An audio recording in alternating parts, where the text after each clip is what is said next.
السلام عليكم ورحمة الله وبركاته. ازيكم يا حبايب قلبي؟ عاملين ايه؟ يا رب دايما تكونوا بخير. اهلا بيكم في قناة مشغولات لولا، وزي ما اتعودنا دايما الصعب مع لولا اسهل من السهولة. وبداية الفيديو هقول لكم يلا يا حلوين، لايكاتكم الجميلة والكومنتات الاجمل، شجعوني شجعوني، دايما منتظراكم تدعموني علشان انزل احلى شغل في الدنيا.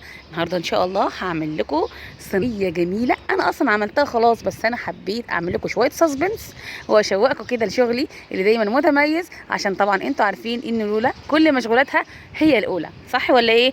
يلا بقى كل يعمل لايك جميل وكومنت اجمل علشان خاطر تدعموني وتشجعوني، وهنزل لكم الفيديو اول ما الاقي تفاعل كويس جدا على الصينيه دي.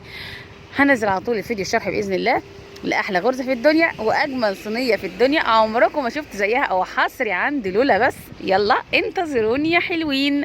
هقول لكم دلوقتي ما تنسوش تعمل لايك، واللي ما اشتركش في القناه يشترك بسرعه او يفعل الجرس علشان خاطر يوصل كل حاجه جديده مع لولا. ماشي؟ يلا بسرعه شوفوا الجرس كده، خلوا عليه شرطتين يا حلوين.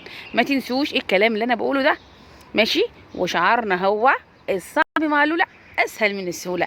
هسيبكم دلوقتي، هي دي مكونات اللي احنا محتاجينها. لو انتوا عرفتوا تجهزوها قبل ما تشوفوا الفيديو بتاعي يبقى تمام قوي. احنا محتاجين بس صينيه مقاس 30 وشويه خيوط كده حلوه، احمر واخضر واصفر. ماشي؟